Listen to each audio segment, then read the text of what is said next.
duherukana mu gice cya mbere ndi kubana n'umugabo ntigeze menya amazina, gusa yari yarambwiye ko ngomba kujya mwita onkle. Reka dukomeze. Namaze igihe kigera nko ku mezi nk'abiri n'igice mbana na wa mugabo yitaga onkle. Yanguriye imyenda, ibintu byinshi byiza, maze nanjye ntangira kwisanzura rwose. Ubundi njye numvaga nta kizampungabanya giturutse kuri onkle niboneye, ariko mbibutse ko iyo nzu najyaga nsohokamo nabayeho nabakomeza gushaka ibyitwaga ngo ni ibyangombwa byanjye ngo twigire mu mahanga. Gusa ntibyabaga ari ibyangombwa. Bafataga abana bakabashyira mu nzu badasohoka kugira ngo niba hari abakibashaka hanze babahebe. Gusa njye nta muntu wanshakaga ngo ndangishe, usibye ko na polisi zo muri ako gace ziba zibirimo. Ubwo hari nko kuwa gatanu mu ijoro, onkle ambwira ko ubu ari cyo gihe ngo tujye gufata indege. Nahise muhobera cyane nishimye, ngiye gufata imyenda, ambwira ko azangura ibindi tugezeyo. Nahise nambara inkweto n'agapira k'imbeho, ubundi ntitwari kwikorera imyenda kuko aho twari tugiye numvaga bizaba bihari. Njye numvaga nizeye ibyo yavugaga kuko yari umuntu utuje, nyine ubona ko nta bugome yagira. Nshyize mu modoka ye nziza rwose, ibirahuri byijimye ku buryo nta n'uwabona umuntu urimo imbere cyangwa ngo njye mbona aho twari turimo kujya. Twakoze urugendo runini cyane ku buryo naje gusinzira muri iyo modoka. Yarankanguye nsohora mu modoka tugezeyo, gusa aho twari tugeze hajwe na rimwe numvaga abantu. Naramubajije nti se anko, aha niho ku kibuga cy'indege? Ubwo bwa mbere yansubije nabi mu buzima kuva twahura rwose. Yagize ati zibasha. Atangiye kumva ngize ubwoba, gusa ndibwira nti uyu ni umuntu mwiza ntabwo yanjugunya.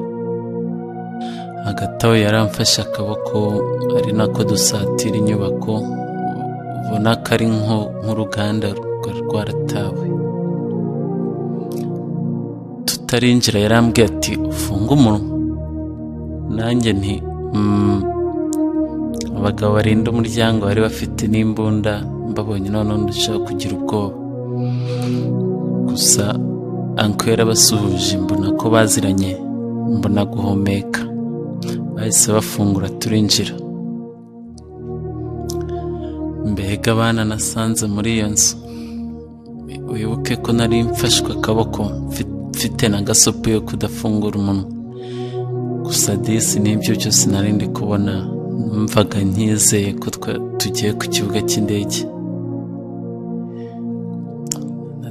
Natekereje ko wenda onkle wanjye hari nk'umuntu yaraje kureba, cyangwa ari nk'ibintu yibagiwe, akaba ariyo mpamvu duciye aho hantu. Twarakomeje turinjira ahantu muri ofisi. Onkle bamuha agakesi k'amafaranga, nawe arambwira ati ngaho usezera kuri onkle wawe sha. Mu gihe nkibaza ibibaye, umugabo muzima n'agakapu k'inoti amaze kungurisha yahise yigendera. Nsigara ameze nk'uri kurota, amarira nshoka ku matama.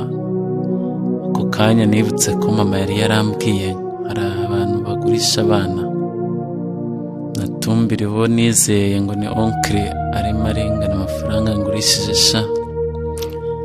Agahinda karanyishe, buri cyo mfata buri cyo ndeka.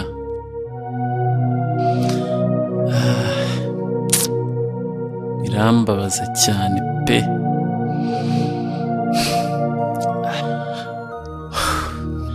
Nahagaze nk'igiti, amarira ashoka ku matama. Ntangira kwibaza impamvu ntapfuye kare, kuko ibyo bakorera abana bagurishijwe nari narabibwiye kuva kera. Nkiri kwirizwa, banyambitse igitambaro mu kanwa kugira ngo nakomeza kwirizwa, amaboko barayazirika, bahita banjyana mu bandi benshi, bari benshi kandi b'imyaka itandukanye. mbega kwinjira mu nzu yuzuye agahinda, abana bose baririra ku migozi baziritse batazi ikigiye kubabaho. Mbega ahantu utakwifuriza umuntu kuhagera, abakobwa iburyo abahungu ibumoso batandukanyije batyo. Dukomeza kwicara gutyo ku mirongo, twarayo hasi buracya, ari nako baza n'abandi bana twaraye nka kabiri ngo batugaburire se byahe, usibye akagati n'icupa ry'amazi baduhaye mu ijoro rya kabiri. Ikigaragara cyo ni uko hari iki cyo kwegereza abana, kuko abana bakomeje kuzanwa iryo joro ryose n'amanywa twamazeho. Badutandukanyije bakurikije imyaka, kuvuga ko abari hejuru y'imyaka 10 ukwabo, abari munsi y'imyaka 10 nabo bajya ukwabo. Mu ijoro rikurikiyeho noneho baduhaye imigati 2 n'akaji, batangira gupakira abana b'abakobwa, abahungu dusigaraho. Byarakomeje, natwe bigeze nko mu saa 8 z'ijoro twagezweho. Badupakira mu bintu batwaragamo imbuto, nuko badutwara batyo, ariko kuko twashoboraga guteza akavuyo, kandi mu bintu twarimo twari nk'8 muri buri kamwe, mu by'ukuri twarabyiganaga. Ibintu byari byarabaye nk'ibitangaza, abana twese ntawe ukirira, turi aho ubwo batunazemo ibintu bimeze nk'imyotsi, twese dusinzira icyarimwe.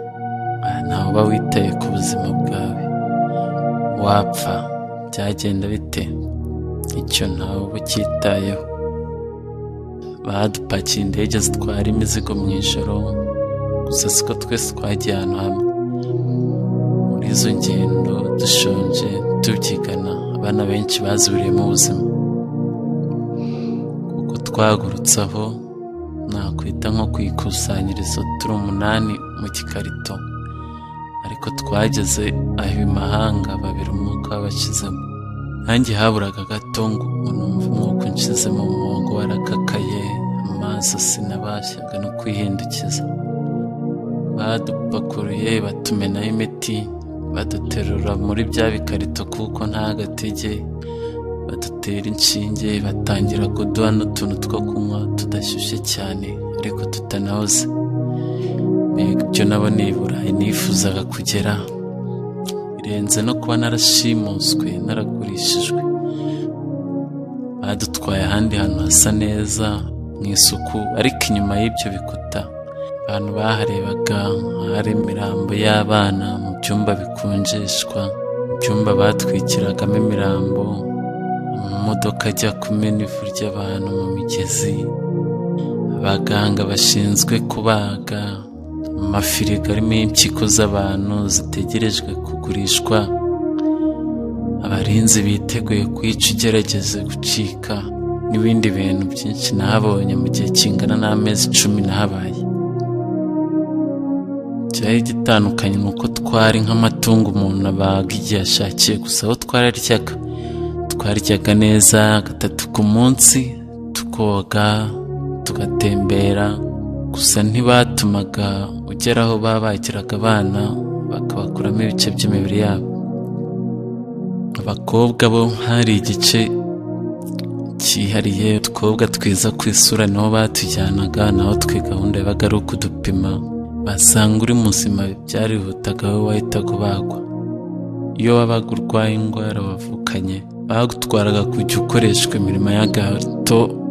Igihe cyose namazeyo ntabwo wabaga wemerewe kuvugana na mugenzi wawe, n'ubundi twabonaga turi nk'inka ziri mu kiraro, isaha n'isaha ari kugerwaho, nanjye nkapfa nk'abandi. Ababyeyi banjye bajyaga bambwira ko amahirwe atagusanga aho wicaye, nibwo naje gushaka inzira yazangiza hanze, gusa byari nk'inzozi, kuko buri hamwe hari kamera zitatuma utera intambwe n'imwe. Nageze inshuti nayo yari mu bandi bana, gusa tukajya tuganira bwihishwa, imbwira ko izi aho twazanyura. Nanjye urumva nk'umuntu washaka gucika, naramubaje ati saho waca ni hehe?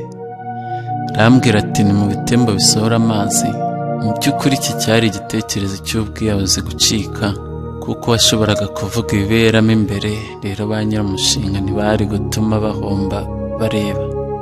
Bitari n'ibyo, ibyo bitembo byacagamo amazi menshi kandi tutari tuzi n'ayo mazi yerekeza, rero kujya mu gitembo ugiye kunyuramo n'ubundi byari nko kwiyahura. Twagerageje gucika inshuro nyinshi bakatugarura, ariko bitaragaragara ko ari byo twari tugamije. Usibye Imana yankuye aho hantu yonyine, abana benshi barapfiriye banapfa nabi cyane bikabije. Usibye ko byasaga nkaho nkanjye nari ngezweho.